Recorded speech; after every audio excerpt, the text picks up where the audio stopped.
उत्तर प्रदेश में एक तरफ महाकुंभ पर सियासत जारी है तो दूसरी तरफ मिल्कीपुर विधानसभा चुनाव को लेकर बीजेपी और समाजवादी पार्टी आमने सामने है। योगी आदित्यनाथ हो या फिर अखिलेश यादव, दोनों का फोकस मिल्कीपुर पर है, क्योंकि अयोध्या की ये दूसरी लड़ाई सिर्फ चुनावी नहीं बल्कि नाक की लड़ाई बन चुकी है।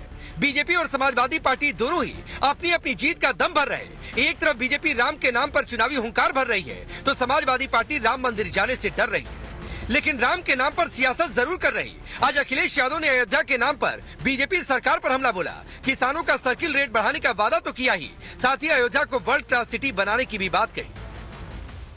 हमारी समाजवादियों की मांग है कि विकास के खिलाफ नहीं है, अयोध्या वर्ल्ड क्लास सिटी बने, ये नहीं बना पा रहे हैं। समाजवादियों को मौका मिलेगा तो वर्ल्ड क्लास सिटी अयोध्या को बनाने का काम करेंगे। मैं भरोसा दिलाता हूं, विधानसभा में भी लोकसभा में भी आपकी बात को रखेंगे और आपके लिए समाजवादी पार्टी लड़ेगी भी, हक दिलाएगी भी, और आने वाले समय में सरकार बनेगी तो सर्किल रेट बढ़ा करके आपको मुआवजा दिलाने का काम हम सब लोग मिलकर के करेंगे। उन गरीबों को आप मार रहे हो, किसानों की जमीन छीन रहे हो, जिनका जीवन यापन सदियों से वही होता आया है। इन्हें भगवान प्रभु श्री राम भी छोड़ेंगे नहीं, इनके खिलाफ भी भगवान श्री राम जी कुछ न कुछ करेंगे। इतना ही नहीं, अखिलेश यादव मिल्कीपुर जीतने का दावा कर रहे हैं, लेकिन बार बार फेयर इलेक्शन कराने की बात कहकर क्या अखिलेश चुनाव आयोग पर सवाल नहीं उठा रहे? उत्तर प्रदेश का देश का सबसे बड़ा उपचुनाव होने जा रहा है और हम सरकार से भी कहेंगे कि ये चुनाव पारदर्शी हो और पारदर्शी उदाहरण पेश करे सरकार कि ये फेयर इलेक्शन हो रहा है, जिससे कि हमारे तमाम जर्नलिस्ट न केवल यूपी के, भारत के और दुनिया के भी आकर के देखें कि कैसे फेयर इलेक्शन होता है। ये उदाहरण पेश करे आने वाले समय में कि इतना फेयर इलेक्शन हो सकता है और किया जाता है। और सच्चाई तो ये है कि मिल्कीपुर में भी इनके पैर उखड़ते हुए नजर आ रहे हैं और हम आपसे पहले भी निवेदन कर चुके हैं कि हमारे समीकरण की चर्चा ज्यादा मत करना आप लोग। अगर प्रेस के लोगों ने ज्यादा चर्चा कर दी हमारे पक्ष में तो सरकार वर्दीधारी लोगों को आगे कर देगी। समाजवादी पार्टी पीडीए के भरोसे है, लेकिन बीजेपी ने अखिलेश के पीडीए की कार्ड ढूंढते हुए चंद्रभान पासवान को टिकट देकर अखिलेश की मुसीबत बढ़ा दी है। कल समाजवादी पार्टी की तरफ से अजीत प्रसाद ने नामांकन दाखिल किया तो आज चंद्रभान पासवान ने नामांकन कर चुनावी ताल ठोक दी है। वहीं चंद्रशेखर आजाद ने भी अपना प्रत्याशी मिल्कीपुर में उतार दिया है। अब अखिलेश कह रहे बीजेपी उनके रास्ते पर चल रही है। हमारे ही रास्ते पर भारतीय जनता पार्टी चलेगी, उस पर दूसरा कोई रास्ता नहीं है। जब भी उन्हें विकास के रास्ते पे चलना पड़ेगा तो हमारे ही रास्ते पर, ये पीडीए के रास्ते पर है। समाजवादी पार्टी लोकसभा चुनाव की तरह संविधान बचाने वाले नैरेटिव की बात कर रही।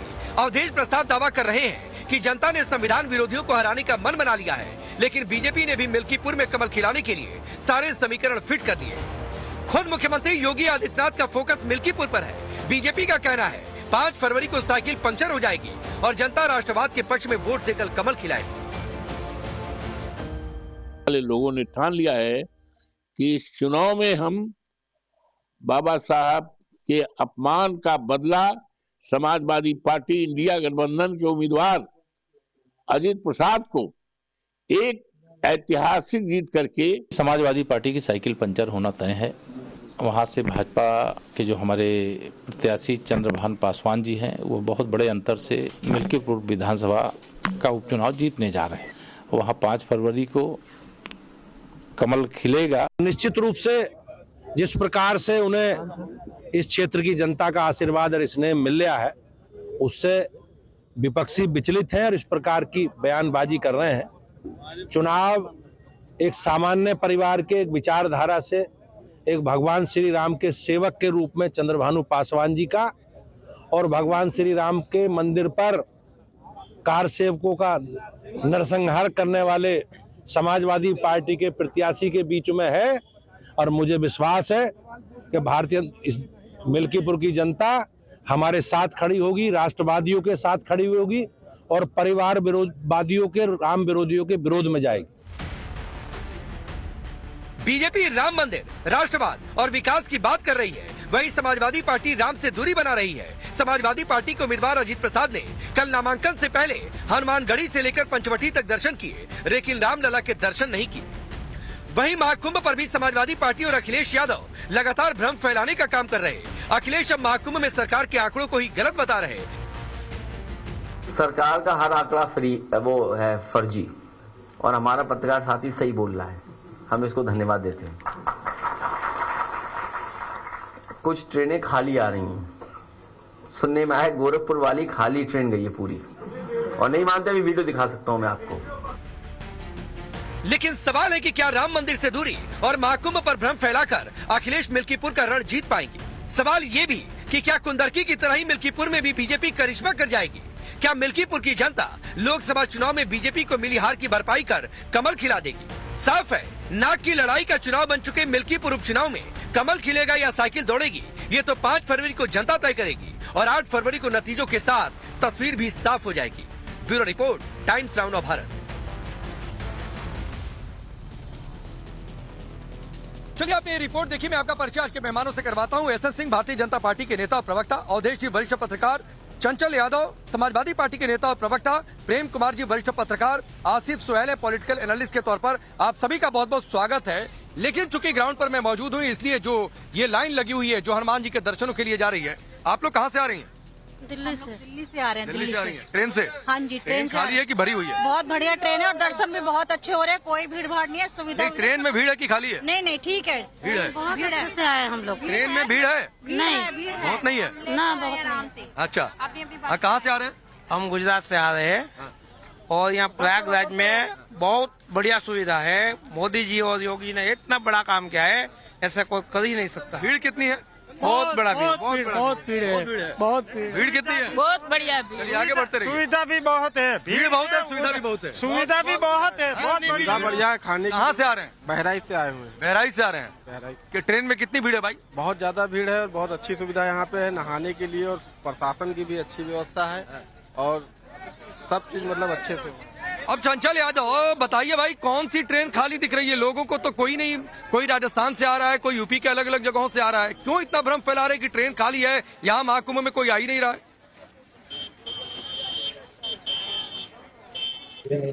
हाँ, देखिए, सबसे पहली बात तो यह है कि ट्रेन खाली की बात तो मैं नहीं कुछ कह रहा, लेकिन ये बात जरूर है भारतीय जनता पार्टी के लोगों ने, जो हमारा आस्था, जो हमारा धर्म है, वो हमारा जो, उसको इन लोगों ने उसको राजनीति करने का काम कर रहे हैं।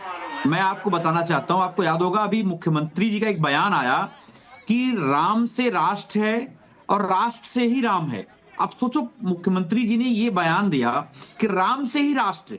ठीक है, राम से तो भाई राष्ट्र है, लेकिन राष्ट्र से राम यानी रामचंद्र जी को केवल आप एक राष्ट्र तक सीमित करना चाहते हो?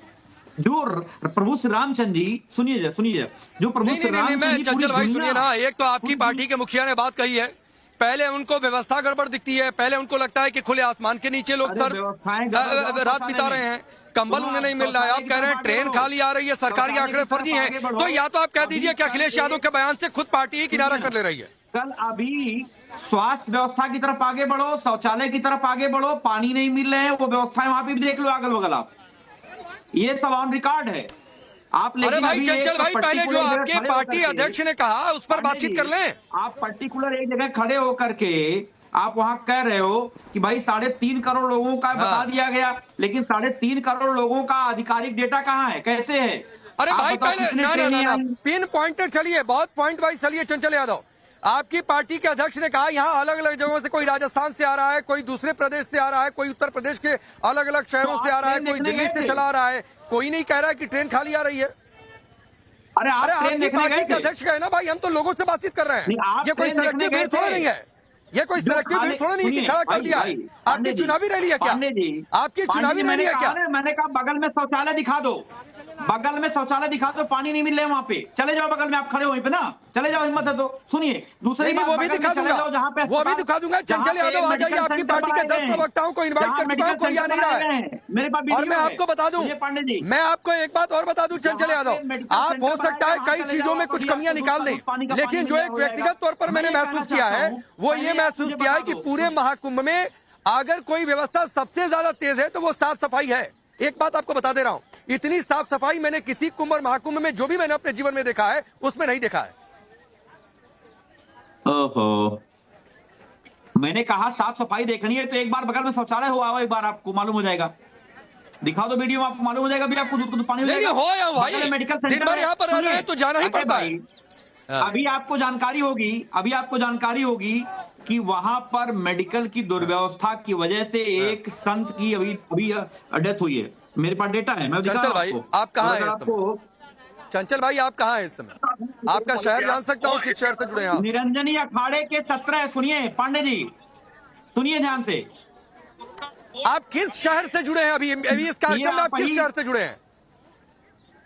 बताओ कि अभी इस समय आप किस शहर से जुड़े हैं, मुझे बताइए। 17 साधु क्या आप मुझे बता आप दो, अभी किस शहर से जुड़े हैं, जान सकता हूं मैं? राष्ट्र राम है, आप मुझे बताओ तो यानी क्या हिंदुस्तान आप में किस ही शहर राम से जन्म जुड़े भूमि हैं? होती क्यों लेके ही चंचल यादव राष्ट्र- कहाँ मौजूद है इस समय? मैं आपकी लोकेशन जान सकता हूं? लखनऊ में बैठा हूं।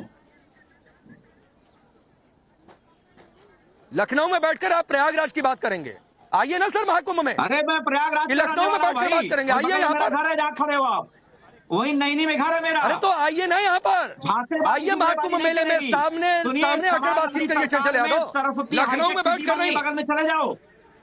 पांडे जी सुनिए, बगल में सरस्वती हाईटेक अच्छा, सिटी रुकिए, बनी रुकिए। है। आप लोग कहाँ से आ रहे हैं? यादव जी की सरकार ने बनाया है। जामनगर से, गुजरात जामनगर। आप लोग कब यहाँ पर पहुंचे महाकुंभ मेले में? 9 तारीख से आए हम। 9 तारीख से। रहने वहने की कोई दिक्कत? बहुत शौचालय वगैरह मिला आप लोगों को? बहुत अच्छा, शौचालय वगैरह मिला? बहुत बड़ा है, बहुत बड़ा, सब कुछ साफ सफाई है शौचालय में? बहुत अच्छा। पानी वानी आ रहा है? नंबर 1 नंबर आ रहा है भाई शौचालय में?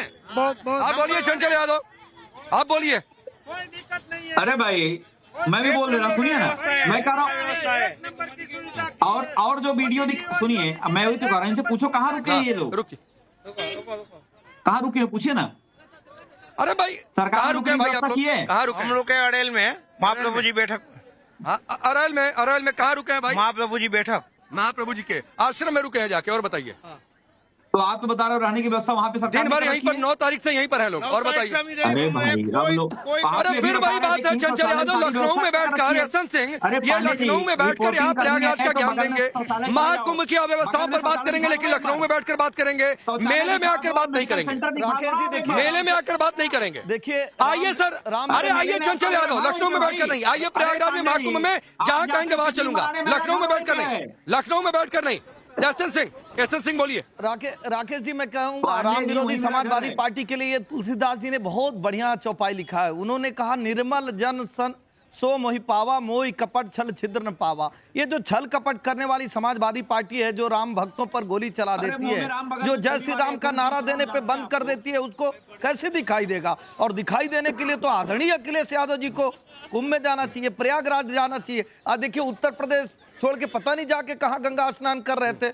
आज उत्तर प्रदेश की जनता जो है वहां जा रही है, इनको दिखाई नहीं देगा। जानते क्यों नहीं दिखाई देगा? इनको केवल सफेद सेवई दिखाई देती है, इनको कुंभ अच्छा लगता नहीं है।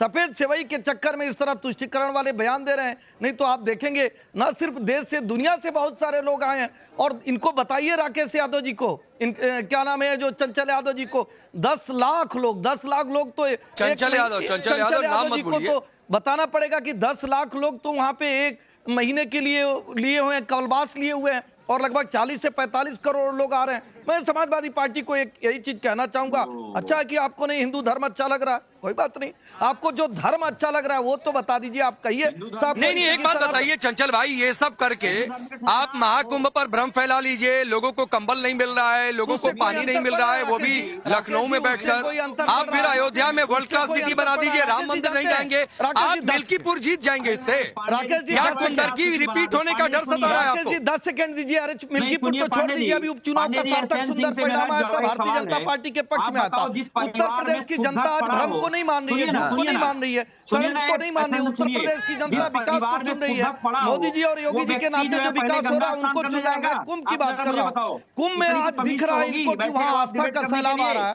वहाँ धर्म इतनी का तमीज समागम तो हो रहा है होगी। तो इनको अच्छा नहीं लग रहा, क्योंकि मुझे इनको जो बताओ, है झूठ बोलने खंड वाले अच्छा आप लगता है, लोग जो हो, विखंडित जो हो जितना बड़ा जाए झूठा अलग अलग होता हो, है, वहाँ तो भाई सब लोग होता है। मिलजुल कर रह रहे हैं बड़का झूठा ना। और ये पार्टी तो के आप जाति के प्रवक्ता नाम पे, हो। धर्म के आप नाम पे, हमको मत के बताओ, नाम जिन पे, एक्चुअल मजहब बीजेपी के नाम पे प्रोपेगेंडा तुष्टिकरण चलाती है। करना चाहते हैं। कभी जब इनको विकास दिख के नाम रहा पे है बात नहीं कि करती है, सनातन कभी परंपरा डेवलपमेंट को के मानने बात वाले नहीं करती है, केवल संपूर्ण भारत के धोखेबाजी, लोग, संपूर्ण केवल सृष्टि के झांसेबाजी। लोग, देश और एसएन सिंह दुनिया बता दो, के लोग तुम्हारे कुंभ में घर में आकर अगर कोई एकता का ठगी होगी, संदेश दे रहे हैं। तो तुम तो गंगा अखिलेश नहाने यादव जी जाओगे। को दिक्कत हो रही है। राकेश जी, अखिलेश यादव जी के लिए स्वर्गीय मुलायम सिंह जी ने बहुत अच्छी बात कही थी। ठीक है। उन्होंने कहा मेरा समझाया नहीं माना, ठीक है। जो मेरा नहीं जाना, जो मुझे नहीं समझा, वो समाज को क्या समझेगा, वो नहीं। एकता को क्या समझेगा, वो संस्कार को क्या समझेगा, वो धर्म को क्या समझेगा। मुझे लगता है आज समाजवादी पार्टी नहीं, अच्छा ठीक है, रुक जाइए, रुकिए। आप जिस बात का चंचल यादव हवाला दे रहे हैं, तो फिर उसके साथ ये बयान नहीं देना चाहिए था कि जिसका जहां मन करे नहा ले, कोई दिक्कत नहीं है। फिर तो बलिया में भी गंगा जी हैं, वाराणसी में भी गंगा जी हैं, झूठ मूठ का लोग यहाँ पर आ रहे हैं प्रयागराज में। फिर ये नहीं कहना चाहिए था ना, आप जिस कार्यक्रम में गए उस कार्यक्रम में शामिल होकर चले आना चाहिए था, नहीं इस तरीके की बातें करनी चाहिए थी। लेकिन आसिफ सोहेल, ये टिप्पणियां सिर्फ इसीलिए, अयोध्या में सब मंदिर दिख जाएगा लेकिन राम मंदिर नहीं दिखेगा, पर्चा भरने जाएंगे लेकिन राम मंदिर आशीर्वाद लेने नहीं जाएंगे, भ्रम फैलाना है तो भ्रम फैलाएंगे लखनऊ में बैठकर। तो ये क्या मैसेज है सिर्फ चुनाव के लिए वोट बैंक को? आसिफ सोहेल आपके हिसाब से आप दरबारी पत्रकार लोग हो। रुकिए, अरे सुनिए, ये दरबारी कौन है ना, और आप किस दरबार में हाजिरी लगाते हैं, अपने पास ज्ञान रखा करिए, ठीक है? आपका पाला पड़ता होगा दरबारी पत्रकारों से, तो अपना ज्ञान अपने पास रखिए और उनके सामने जाकर कहा करिए। आसिफ सोहेल, मेरी बात का जवाब दीजिए। हिम्मत तो दिखाओ, जो बगल में शौचालय है, बगल में मेडिकल सेंटर दिखाओ, हिम्मत है तो चलो। आपको नहीं सर मैं वही बोल रहा हूँ ना सर, देखिए 2024 के इलेक्शन में भगवान